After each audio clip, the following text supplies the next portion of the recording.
embrace you and me. Come on, let it go. Just let it be. Why don't you be you? Halo, Assalamualaikum warahmatullahi wabarakatuh. Selamat berjumpa lagi dengan saya Run Study di channel Kinsi Digital Planner. Di channel ini kita akan belajar berbagai macam ilmu tentang digital marketing dan juga Facebook Ads. Di video kali ini kita akan membahas tentang 5 kesalahan pemula dalam beriklan di Facebook Ads. Apa saja sih dari 5 kesalahan pemula itu? 5 kesalahan itu apa saja? Oke, sebelum kita lanjut membahas lebih detail lagi tentang 5 kesalahan tersebut, bahwa dalam beriklan di Facebook Ads ini ada 3 tahapan yang harus kita lalui. Di mana pertama di sini ada campaigns atau kampanye ya. Dan yang kedua ada bagian set iklan atau ad set ya, dan di sini tentunya ads-nya. Nah, dari 3 bagian ini memiliki fungsi-fungsi tersendiri gitu. Jadi di sini kita harus eh, kita akan tentunya akan menyiapkan tujuan daripada iklan kita itu apa, seperti apa gitu kan. Dan di sini tentunya kita akan melakukan pengujian dan sebagainya di sini. Ini campaign atau kampanye ya. Kemudian di set iklan. Oke, di set iklan di sini kita akan mengatur target market kita itu siapa gitu ya. Kemudian lokasinya di mana, kepribadian seperti apa gitu. Jadi demografi, behavior ya, kemudian juga interestnya seperti apa itu harus benar-benar clear, harus jelas ya. Karena kesalahan sedikit dalam penargetan tentunya akan berdampak besar kepada iklan itu sendiri. Nah, kemudian yang terakhir ini yang tidak kalah pentingnya, yaitu ads atau iklan. Nah, dalam pembuatan iklan ini ada yang namanya dengan ads kreatif. Nah, ads kreatif ini meliputi mulai dari gambar atau video ya, kemudian copywriting, landing page dan sebagainya. Ini satu satu kesatuan yang tidak bisa terpisahkan dan kita harus benar-benar mengoptimalkan dalam pembuatannya gitu. Kita tidak bisa menjiplak eh, hasil kreasi orang lain gitu. Tidak bisa. Misalkan saya mau menggunakan videonya si A gitu. Atau mungkin mau menggunakan gambar yang sudah ada aja. Bisa saja, tapi mungkin hasilnya akan sangat berbeda dan tidak akan sama dengan orang yang menjalankan pertama kali gitu. Kenapa? Karena di sini mungkin cocok, di tempatnya ini mungkin tidak gitu. Makanya kita harus benar-benar eh, originalitas dalam membuat as kreatif itu harus benar-benar totality ya. Kita harus totality ya. Kita harus total dalam membuat as kreatif.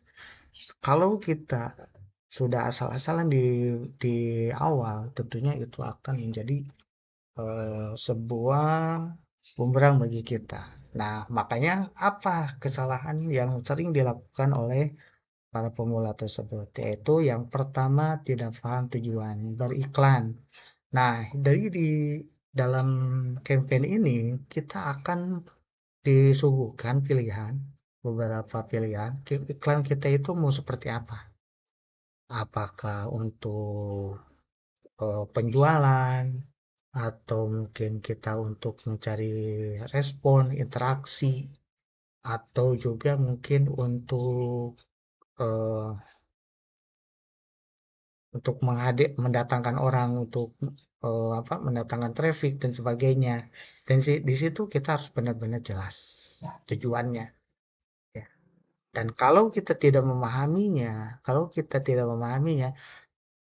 tentunya ya kita pasti akan terjebak dalam kesalahan tersebut gitu.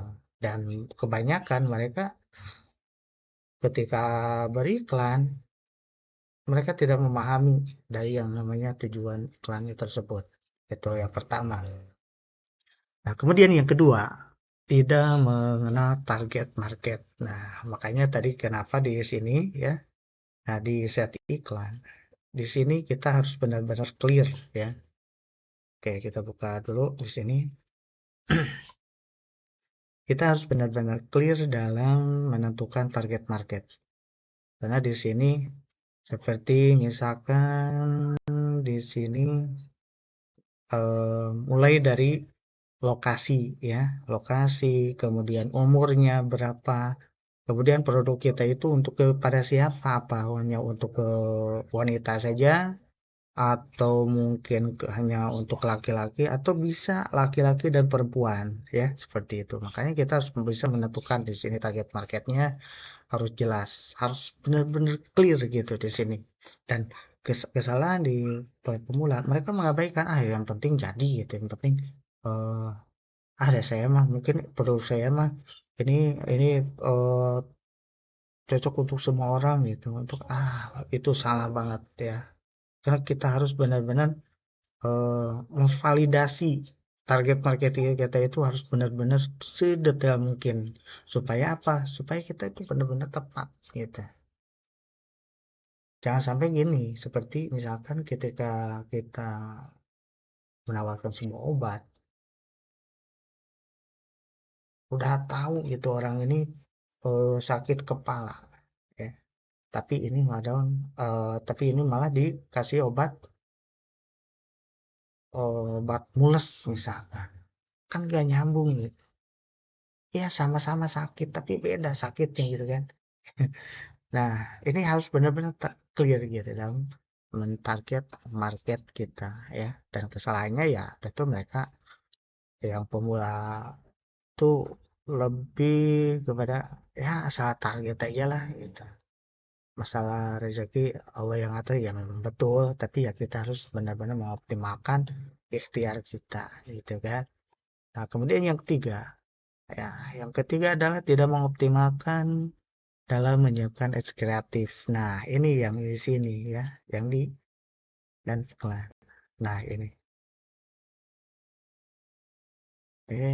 Nah di sini ya mulai dari copywritingnya, kemudian dalam pembuatan videonya mungkin asal-asalan, resolusi videonya kadang ngeblur gitu kan, tidak jelas gitu, kurang. Jadi orang itu ini produk apa, ini seperti apa gitu, hasilnya seperti apa, itu tidak benar-benar terlihat jelas gitu. Nah, makanya eh, padahal di sini kita bisa menjelaskan sedetail mungkin dengan waktu yang semenarik mungkin, memberikan penawaran yang semenarik mungkin di sini, ya, di video. Apalagi dengan video, orang tentunya akan lebih eh, tertarik dengan video, gitu. Makanya dalam pembuatan video harus benar-benar menarik. Jadi dibuat harus semenarik mungkin,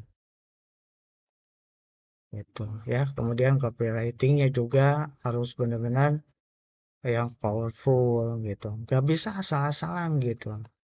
Dan situ tentunya ada yang namanya strateginya, ada tekniknya dalam bagaimana cara membuat video yang menarik, video yang eh,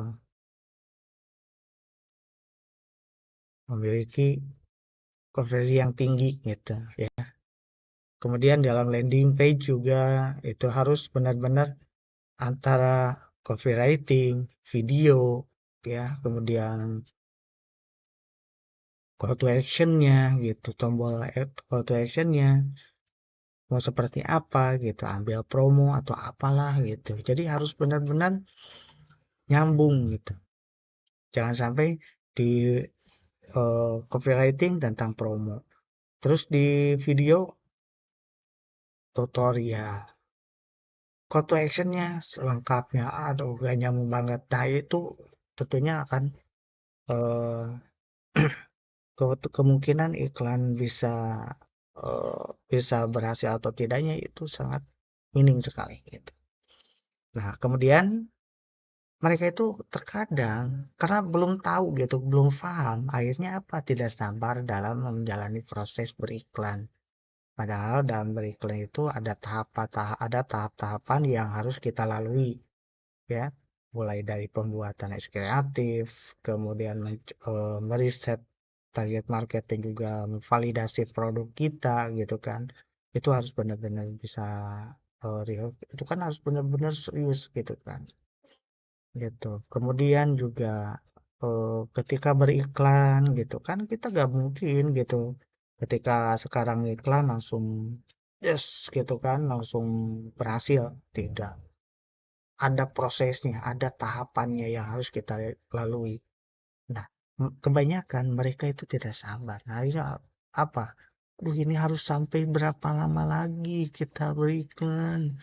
Aduh, gimana kemarin sudah mengeluarkan uang segini ya. Nah, itu kalau menurut saya kalau masih tidak sabaran seperti itu, mending kembali ke habitat masing-masing ya, ke aktivitas masing-masing. Saya jadi karyawan juga atau jadi pegawai yang baik aja gitu.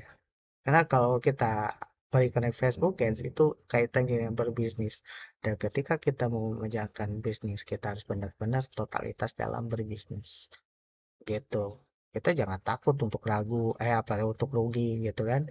Kita jangan takut untuk gagal dan sebagainya. Tapi bukan berarti kita harus terus gagal tanpa ada hasil.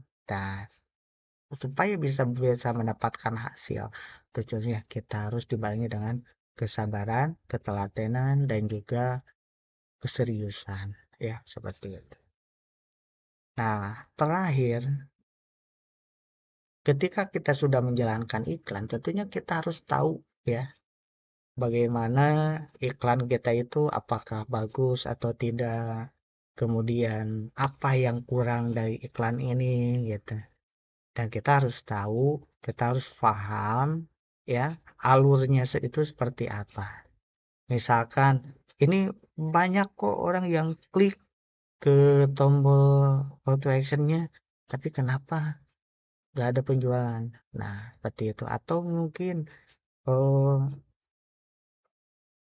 view-nya banyak gitu kan, impresinya banyak, tapi yang landing page view-nya sedikit gitu. Atau landing page-nya banyak, tapi nggak ada orang yang klik dan sebagainya. Nah, itu ada formulanya gitu. Dan tentunya ini harus benar-benar kita pahami gitu kan. Dan supaya kita tahu iklan kita itu bagus atau tidak, apakah ini berhasil atau tidak, tetap kita harus bisa mengevaluasi hasil iklan. Itu ya, mengevaluasi iklan tentunya ada di sini yang namanya metrik. Nah, seperti ini kan. Ini kita harus bisa melihat, misalkan dari jangkauan, impresi, kemudian eh, apa hasilnya gitu kan berapa gitu. Kemudian ya banyak lah di sini. Ini adalah bisa dijadikan sebagai parameter untuk mengevaluasi apakah iklan kita itu berhasil atau tidaknya ya seperti itu. Makanya eh, dari 5 kesalahan ini, kalau kita ingin sukses dalam beriklan di Facebook Ads, tentunya yang kelima kesalahan ini jangan pernah kita lakukan kembali. Dan tentunya kita harus benar-benar lebih mendalami bagaimana strategi, kemudian teknik dan beriklan di Facebook Ads yang baik dan benar dan tentunya bisa menghasilkan. Baik itu saja dan terima kasih sudah menonton video ini dan semua bisa bermanfaat eh, buat teman-teman semua dan jangan lupa untuk subscribe buat teman-teman yang belum subscribe ya dan jangan lupa juga untuk like, komen, dan share. Begitu saja. Wassalamualaikum warahmatullahi wabarakatuh.